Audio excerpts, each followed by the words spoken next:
Hi, I'm Joe, and you're watching and Joke. Now, it's been a while since I modeled the D20, and I thought it's about time I get back to that series. So the next die in the sequence is the D12. So, let's go.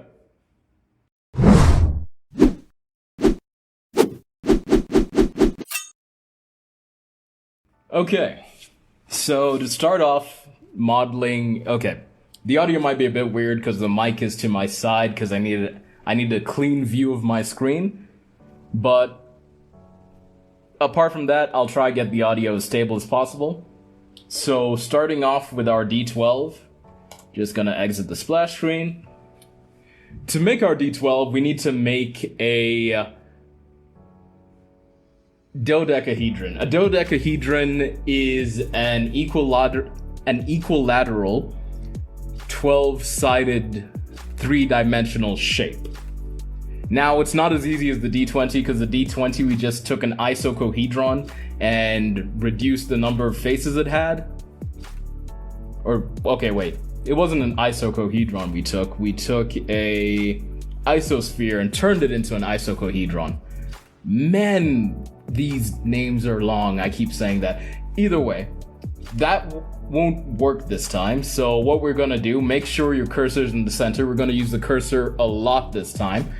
And we're going to be adding in a circle. Now, go to circle settings and reduce this to 5. For everyone who plays D&D or is interested in polyhedral shapes or die, this should look very similar to what you need for this project. So what we're going to do, we're going to take a top view of this. You can already see that this is perfectly set up the way we want it. The point starting at 1 meter tall. I believe this is the 1 meter line.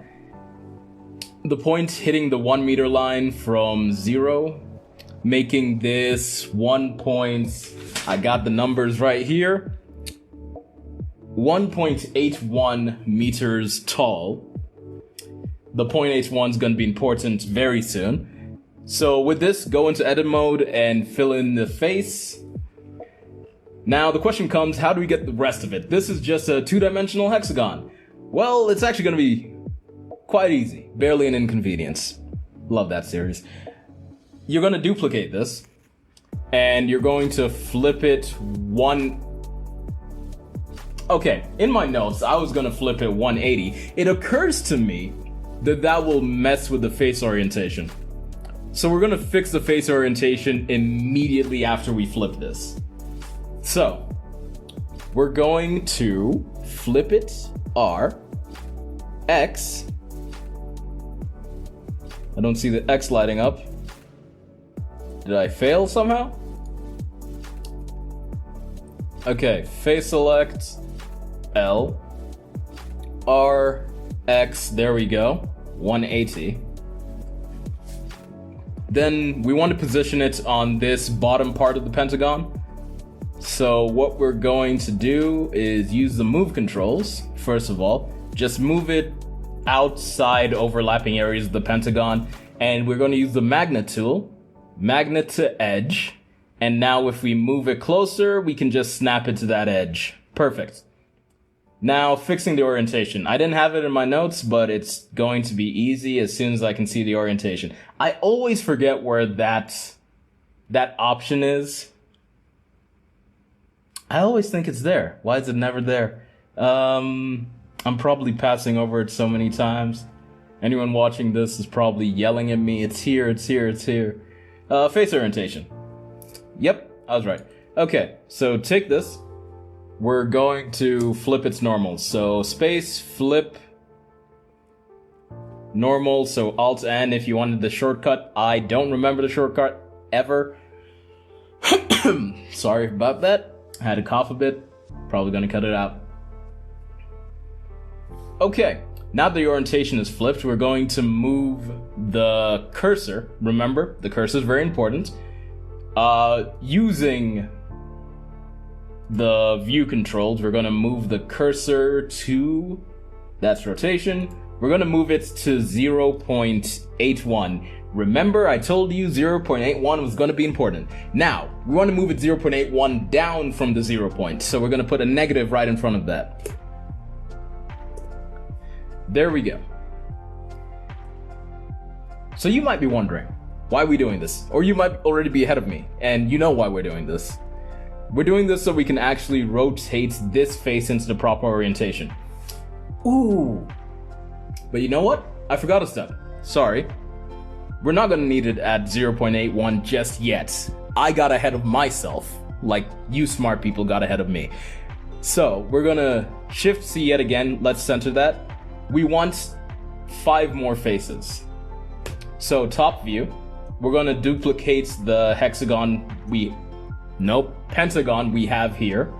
So Shift D, exit.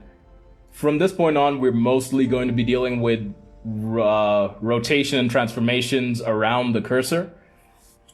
So with this selected, we're in face mode, that's perfect. We're going to rotate 72 degrees in the Z, make sure we don't mess up any other orientations. So rotate 72 degrees in the Z, we get it here. Let's select both of them, make this a bit faster, duplicate them, rotate them 2 times 72 degrees, so that is 100 and... Nope, I messed that up. No, I did it. 144 degrees in the Z. So you get that. One last duplicate and rotate. Shift D. That's snapping escape. R, Z, 72 degrees. Okay. Now we have all those set up properly. Now this is where some other people, modelers who've been doing it for years, might have a better solution. If you do, please put it in the comments for everyone else who's following this. The way I figured out how to rotate the faces into the proper orientation for, I don't know how to describe it, the side of the dodecahedron, not the top, not the bottom, the sides. The way I figured out how to do it is moving the cursor to that negative 0.8, 1. The 1 is important because apparently this is just 0.1 down. It's the exact line here that we're aiming for. That's why it's important that the object is generated in the center. That's why I do Shift C in the beginning.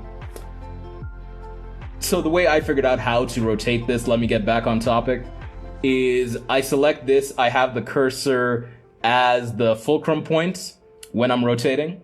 Then I just rotate using the, got it in my notes here, dihedral angle again. But remember last time we also needed to subtract the dihedral angle from 180 degrees. I think we did anyways. I should really rewatch a lot of that video. But we're subtracting the dihedral angle of a dodecahedron. These are a ton of big words. And the dihedral angle of a dodecahedron is 116.565. That subtracted from 180 is 63.435. So that's how much we're rotating. Oh man, I got words caught in my mouth now. Rotate around the X, 63.435. 63.435, my bad.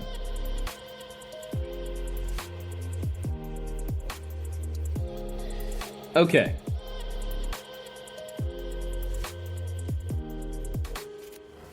So with that rotated, now we're going to select the entire object. I hate that they changed that. And then we're going to Shift C again to get the cursor back to the center. Man, I'm stumbling over a lot. Okay, we're going to get the cursor back to the center, and we're going to rotate the whole thing around the Z 72 degrees so that we're facing the next face. Then we're going to move this back to negative 0.81. and we're going to repeat the step, rotating this face 63.435 in the X. And we're going to repeat this for all the faces.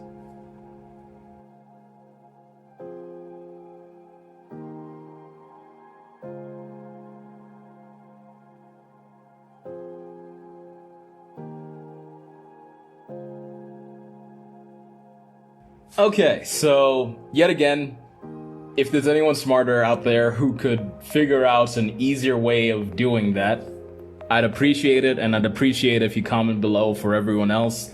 Because I just did this like a day ago. I was trying to figure out the process of how I'm going to do this, and I need to get this recording done fast, so this is the best I could come up with. But now that we have our top half of our dodecahedron, all we need to do is duplicate all the faces now. Escape that. We can turn off the magnets if it's annoying you, it's annoying me. And we're going to switch back from 3D cursor to midpoint. Rotate this 180 in the X. That flips it perfectly so that we can now align it with the bottom. And now I know we just turned off the magnet tool, but we're going to need to turn it on again, just so we can position this properly. And boom, easy as that, you've got your dodecahedron. Now let's make sure all the points are connected, merged up perfectly, so we have no other issues going down the line. Merge by distance. If you use space, you start typing merge, you'll find different types of merge functions. You want to use merge by distance and increase this by 1 increment, which will turn it to 0.0101 meters. And your merge, let me just undo that real fast in case you guys missed it. Your merge by distance should be 40 vertices, as you see down here.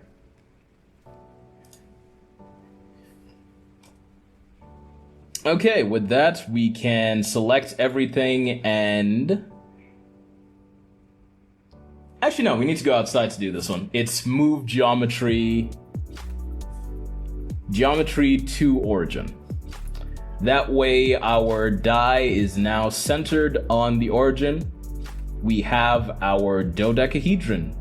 Fast, maybe not simple, but fast. We got it. Okay, so the next step is going to be... I'm not even sure if this is the level of the volume I use in the first... Yeah, okay, either way. The next step is going to be preparing our... Okay. The next step is going to be preparing our numbers. To do that, let me just hide this for a second. We're going to Shift A, add text. A lot of this is just going to be the... Let me get out of face orientation. A lot of this is going to be the same as my previous video. So I'm just going to kind of skip ahead to when I'm finished typing out the numbers.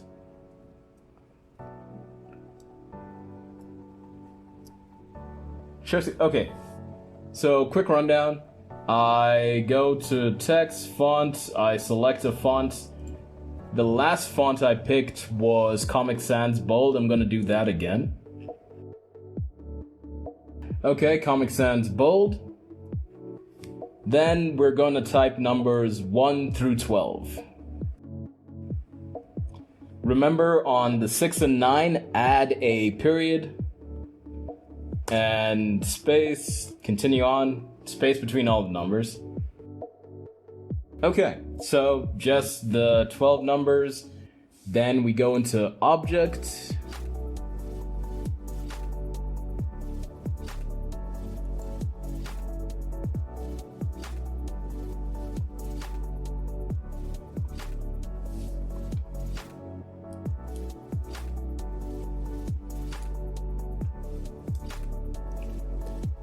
Then select all. Extrude 0.2. Okay, so I finished typing out the numbers and extruding them. If you want to see how that's done again, you can go see the previous video in this series where I did the whole process. I've used the same specifications of extruded 0.2 and I used the same font. Now for this, when I was testing it out in my trial file, that rhymes, I noticed that the scale was too small for the D12. So what I'm going to do is I'm going to scale this up in the X and the Y.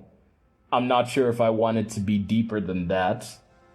By 1.538 is the size I found that works really well.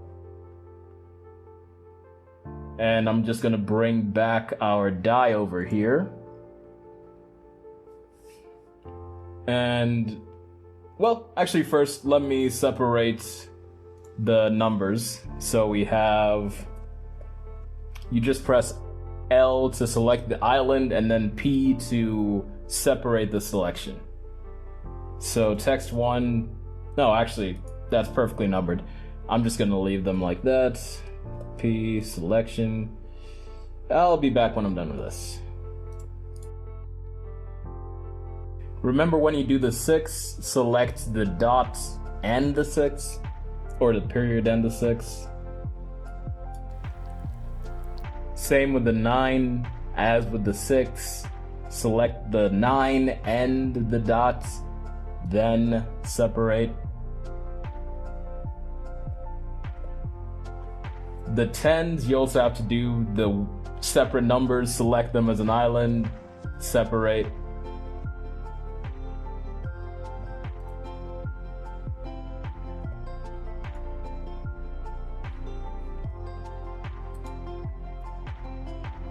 Okay, so there we have it, all the numbers outside of the text. I guess I can delete this one.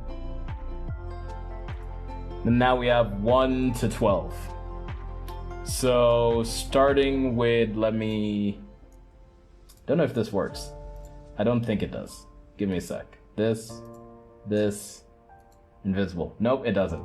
That works though. Okay, so starting with the 12, let's get our die back. We need to move the midpoint back into the geometry of the 12. So origin to geometry. And then we are going to, I did the calculation, so I'm going to type in the exact thing I need. The X and Y are just 0, 0, so we can get it in the center of the die. But then the Z is half the height of the die, which I measured to be approximately 2.62007. I say approximately, but that sounds way more detailed than an approximation. Either way, half of that is 1.310035. So that's how far this has to go. 1.310035. And yet again, these trailing numbers, these two, I doubt they get added into the calculation, but yeah, there. So that is perfectly centered based on the midpoint. The 12 was a bit off, so I just maneuvered it till I was happy with where the 12 was on the die. Yeah, and that works. Now for the side numbers, let me get 7 out. Where is 7? 7's here. Okay, 7 yet again, move the midpoint origin to geometry. Then you're going to want to move it, sorry, had to burp for a second, to the exact same location. So you got your 0, then you got your 1.310035. I know my voice is going to sound muddled as I'm turning to read the paper. Same with when I was modeling the D20. That's fine. Okay, so from here, The easiest way I could find to do this, I'm actually trying to debate if I need to do what I did in my test exactly. I'm going to try a modified version of what I did in the test. So, rotate it 7. You remember our angle for the sides, the corners, the dihedral angle we used? Minus it from 180 and we get 63.435. I was stalling. 63.435. So that's how we get it to be the exact orientation of this face. And then moving into that face, I found this might be easier than what I did with the D20. I know someone had suggested in the comments that I use the cling wrap modifier, which I think works for the D20 because I was eyeballing a lot of things. I found it hard to position it accurately though, so I'm gonna try do it as mathematically sound as I can here. So what I found is that I can switch this to global, and I guess this is already the global position since this is at 0, 0, and then I can copy this. I don't know why I said bug. So switch it to global. You can then copy these values. And then when you go to 7, you can paste them into the location. I just did Windows V to get this up so I can go up these last 3 copied values. So that, this, and this. Where's this? That last this. There we go. Okay, that puts it approximately where I want it. Then I need to switch to local. I'm fairly local. 21 pilots. And I'm gonna rotate it. RZ 180. If you get your favorite D12, you can see the orientation of the numbers. This 7, the bottom of it is directly facing the 12. Now, I start with the 7 because it's then easier to get the following numbers surrounding the 12, on the side surrounding the 12. All you have to do, let me demonstrate with 8, which is on the right of 7. Yet again, just do origin to geometry.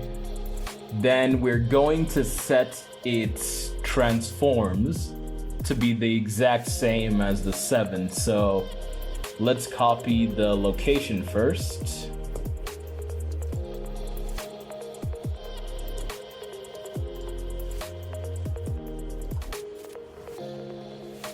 And now the rotation.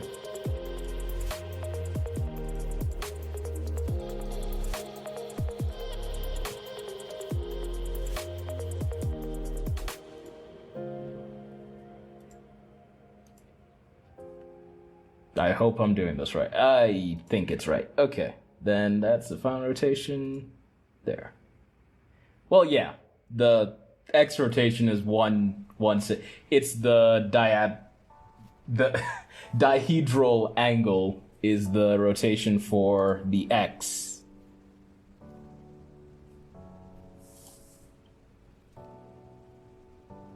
Huh. Yeah, it's essentially... Okay, I'm not going to question that too much.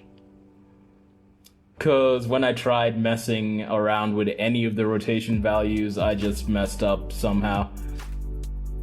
So using this, we're going to change the transform pivot to the 3D cursor.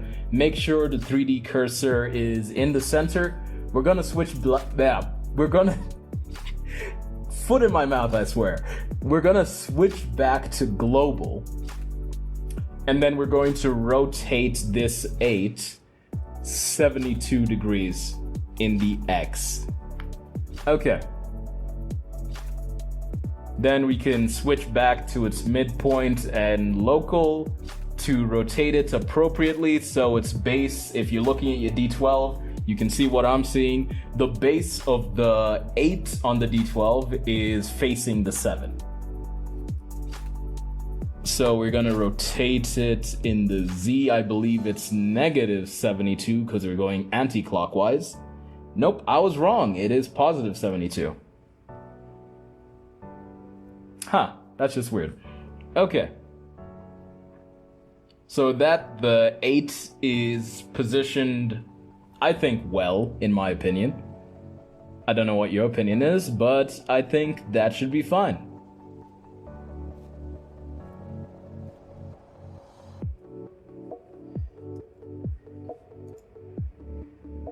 So you can repeat the process for the other 3 numbers on the side, and I'll be back to show you how to put the numbers for the bottom half of the die. Okay, so hopefully you've been able to get all the numbers in the correct place and orientation using your favorite D12. And now you need to finish placing the bottom numbers. So the fastest way is probably going to look similar if you saw the first video in this series, me modeling the D20. We're going to repeat the process of arranging the numbers with their opposites. So the opposite of 12 will be 1. And I was just thinking that in case you don't have a die and you wanted to match this process, first of all, take a look at this. You got your 7 going at the bottom, then going clockwise from there. You got 9, 11, 10, and 8. So to get the numbers opposite of whichever respective number you have on top, you just look at that number. So let's say 12, the opposite is 1. The sum, this is like the rule of die. The sum of the 2 numbers will always be equal to the number of sides of the die plus 1. So that's, I think, just a standard rule that came up with like the D6 when they were designing it. I don't know who designed the D6, but they did, and they made this rule. The opposite side will always, the summation of one side and its opposites will be 1 plus the sides on the die. I don't know if I'm losing my voice through this. I'm essentially yelling. But either way, because of that, we can then get the opposite without needing to reference a physical die. So starting with 1, we do the origin to geometry. Then we copy the position of the 12. Actually, I'm not going to copy it because it should be... For the 1, it's 0, 0, 1.31, 0035. Okay, so we got the 1 center. I'm going to repeat this process for all the numbers here, and I will be back for the smaller numbers, just in case, like 1, it seems like its midpoint is perfectly aligned. I might just move it like this, just a bit. For numbers like that, you can use the method of getting the global position, the median information from edit mode, and setting the transforms of those numbers to that median transform values. Okay, I'll be back when I have all the numbers in the correct place.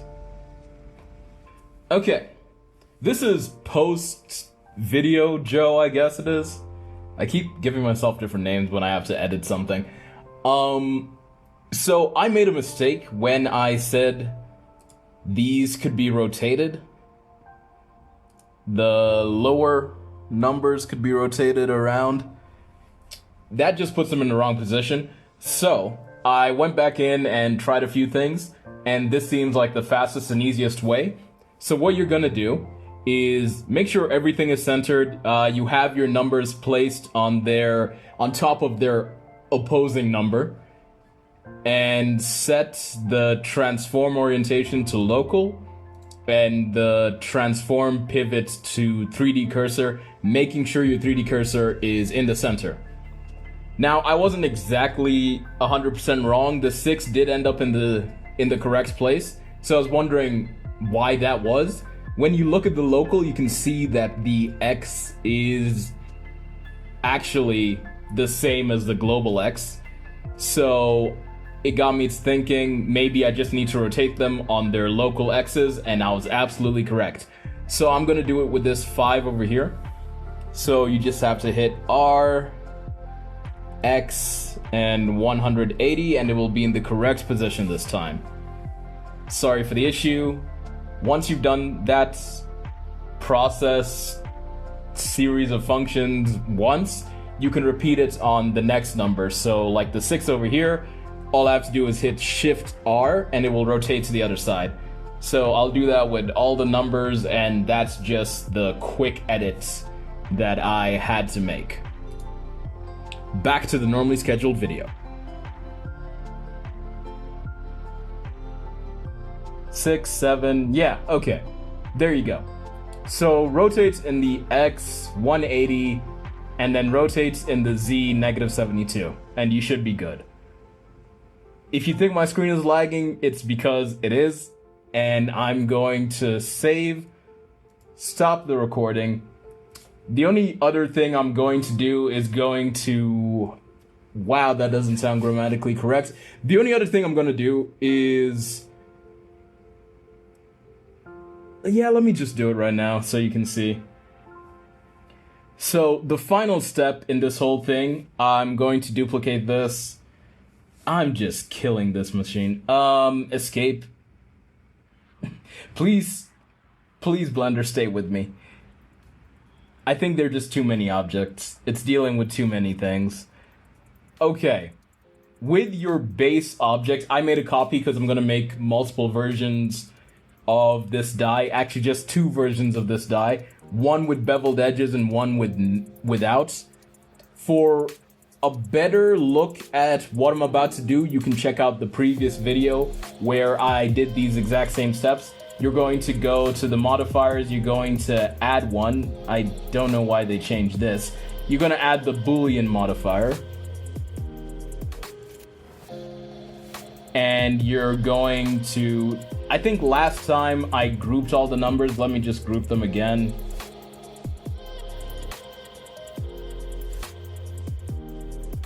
My computer is dying.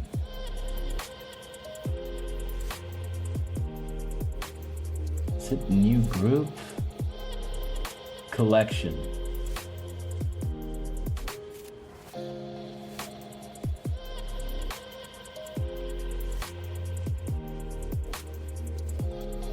Then I need to put this collection inside here.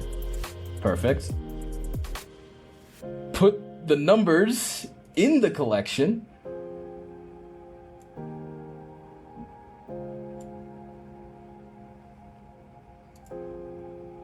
Okay, so numbers and collection, selecting this, difference, then switch from object to collection,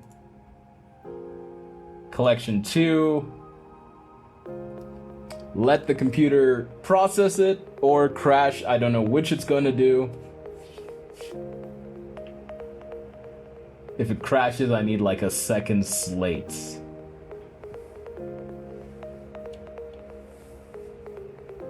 Okay, difference, you see if you go into Z and go into wireframe, we've got our indents all through the die. Now, all we have to do is hit apply, and we're good. Then you can pick out your colors using the material. Yet again, if you want to see all of that, go to my previous video. But I think I'm done with this for now. I'll catch you in the outro. So there you have it, the D12 finished, modeled out. I did the same two patterns I did for the D20, the yellow bevel trim and then the sharp edges.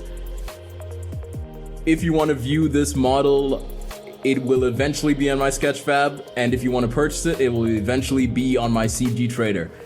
If you like this and you want to see the previous video in the series, please click up here, and if you want to see more of my 3D modeling, please click down here. And if you want to catch the next part of this series, please hit that notification bell and subscribe for more. Thanks for watching, and joke out!